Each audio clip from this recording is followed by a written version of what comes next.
Bueno, les decía que íbamos a dar nuestra opinión, nuestra columna semanal sobre la situación económica, y en la cual también vamos a hacer alguna referencia a lo que hemos escuchado, a las opiniones de Diego de Aquino, que nos decía que al comienzo había en la profesión muchos escépticos, pero que se fueron entusiasmando con algunas de las ideas del gobierno, pero que eso duró un tiempo y ahora da la impresión de que muchos de aquellos que estaban dispuestos a acompañarlo han planteado sus diferencias. Yo voy a decir algo que hemos dicho algunas semanas atrás, que era el hecho de que la preocupación casi exclusiva del gobierno, y seguramente interpretando preocupación que tiene la sociedad argentina, era el tema de la inflación. Pero además, con una mirada de que el tema se iba a resolver de una manera casi lineal y automática si se lograba superávit fiscal o no resultaba necesario, digamos, financiar el déficit fiscal. Es decir, había que reducir el déficit fiscal y en eso el gobierno tuvo un éxito, yo diría, rápido, más allá de la discusión sobre la sustentabilidad o no, más allá de la discusión sobre la equidad del ajuste que hizo, pero eso obtuvo un éxito rápido y a su vez el gobierno a partir de allí interpretó como que la lucha contra la inflación iba camino a una resolución muy favorable. De hecho, lo hemos dicho, la tasa de inflación en la Argentina comenzó a reducirse de aquel 25 mensual de diciembre a 4%. Pero quisiera dejar de lado por un momento la interpretación, el diagnóstico del gobierno de que el único problema para resolver el tema de la inflación es el déficit fiscal y su financiamiento. Este ha sido el diagnóstico que ha tenido y diría, en función de ese diagnóstico ha tomado las decisiones. Ahora, poco a andar, el gobierno dice, bueno, no solamente tengo un problema porque el déficit, cuando tengo déficit y el Banco Central tiene que financiarlo, entonces hay emisión monetaria y se acepta casi como un lugar común que eso va a ir necesariamente a precios. Digo, esa mirada empezó a modificarse cuando, transcurrido algunos meses de superávit financiero, recordemos, el superávit financiero es cuando uno tiene mayores ingresos que gastos en el sector público, antes de atender los servicios de la deuda se llama superávit primario. Y después que pago los servicios de la deuda se llama superávit financiero. Bueno, el gobierno pudo mostrar ya desde el principio de año superávit financiero y de hecho el primer semestre lo tuvo. Sin embargo, cuando miraban los números de la base monetaria, advertían de que había una expansión de todos modos de dinero. Entonces dijeron, bueno, hay una fuente de expansión del dinero, que es el financiamiento del déficit, la monetización del déficit. Bueno, esto lo hemos solucionado, dice el gobierno.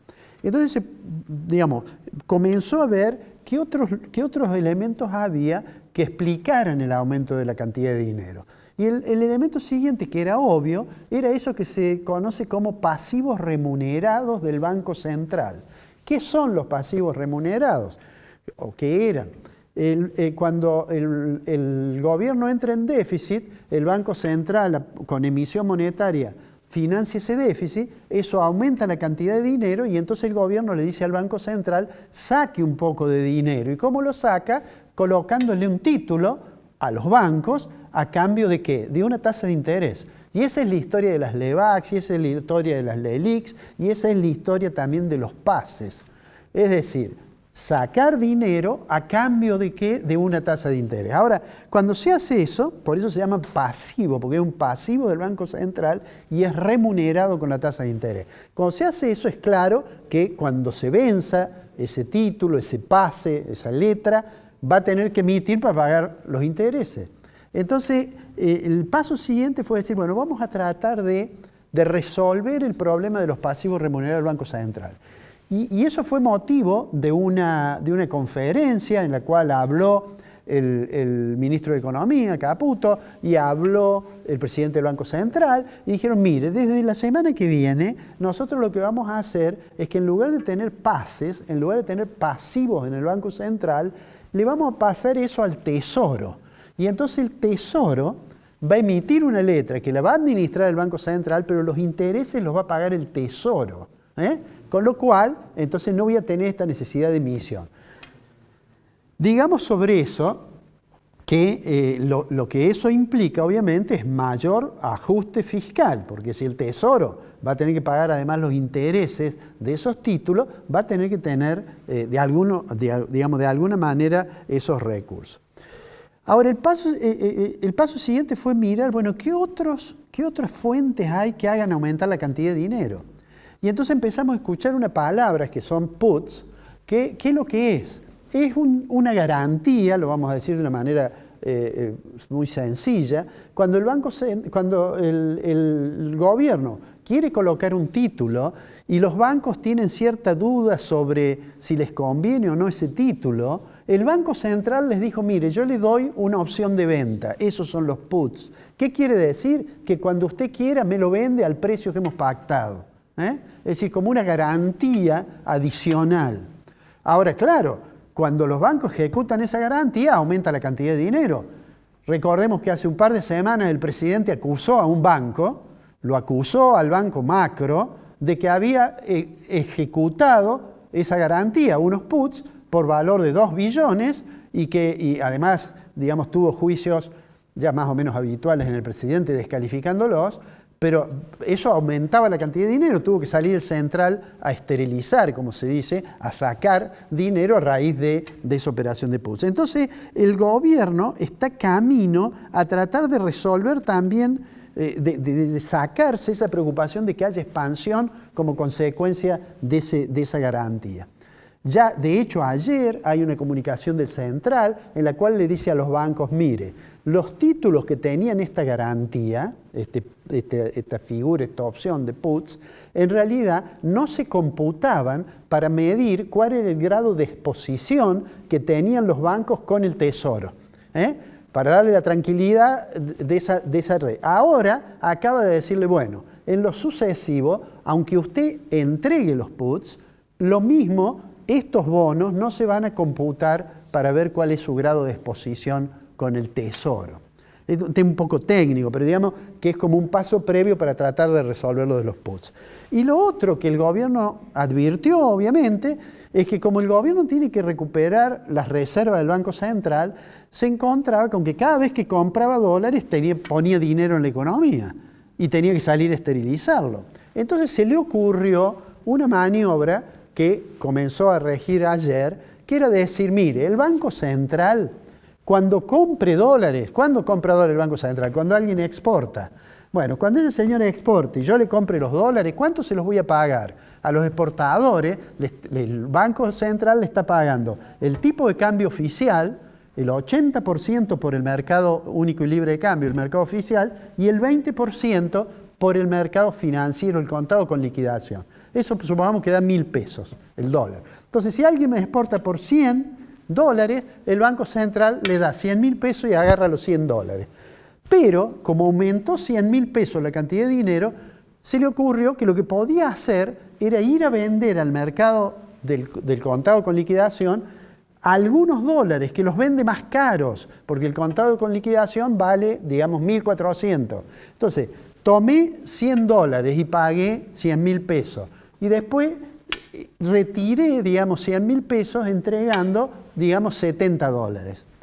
Entonces, ¿qué es lo que dice? Bueno, no va a aumentar la cantidad de dinero. ¿Por qué dice eso el gobierno? Porque el gobierno está convencido que la única forma de resolver el problema de la inflación es tener congelada la cantidad de dinero en la economía. Eso es lo que está detrás de esto.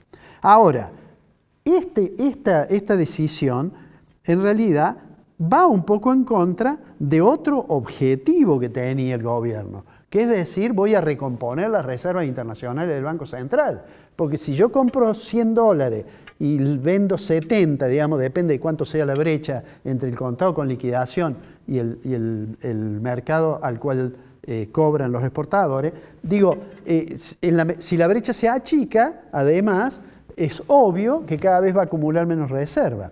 Además, si la brecha se achica porque baja el valor del dólar financiero, como ocurrió ayer, al exportador el tipo de cambio que va a recibir también le baja, porque el exportador estaba liquidando 80% en el mercado oficial, digamos, y 20% en el mercado financiero, digamos así.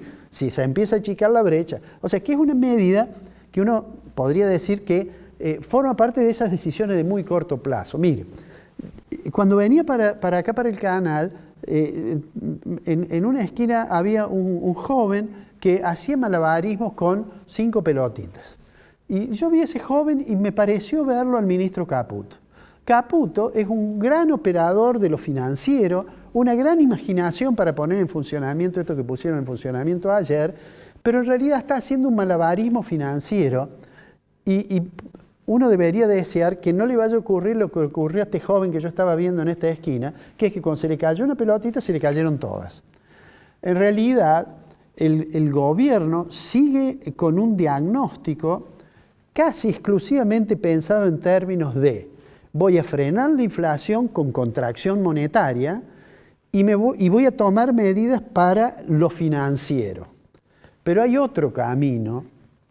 Cuando hablamos con De Aquino le preguntábamos, hay otra parte de la economía, que es la economía real, la economía de la producción. Y claramente los números muestran que, hasta ahora al menos, no se puede pensar en que se vaya a recuperar la economía rápidamente. En abril de este año, cuando el Fondo Monetario Internacional hizo las proyecciones en sus proyecciones de las distintas economías, había fijado una caída del Producto Interno Bruto de Argentina que para 2024 estaba abajo del 3%. Era 2,7 creo. Bueno, ahora ha salido la nueva actualización de las proyecciones del fondo. Y en esa nueva actualización, que está siendo dada a conocer a estas horas, en realidad el fondo ha vuelto a corregir la proyección del producto para Argentina y ya cae 3,5%. Y es altamente probable que finalmente la economía este año caiga más del 3,5%. ¿Cuánto tiempo se puede sostener la economía en condiciones de contracción severas? Bueno, eso no depende de los modelos ni de las teorías económicas.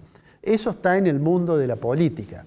Hasta ahora da la impresión que la sociedad, aún algunos sectores que están en situación precaria, tienen todavía, yo diría, una expectativa esperanzada que tiene que ver con un recuerdo, y por eso muchos dicen peor de lo que fue lo anterior no va a ser. Pero todo plazo se termina venciendo y sería bueno que el gobierno fuera consciente de eso para mirar no solamente lo monetario, no solamente qué pasa con la cantidad nominal de dinero en la economía, qué pasa con los bancos, sino qué pasa con la producción y qué pasa con la calidad de vida de los argentinos.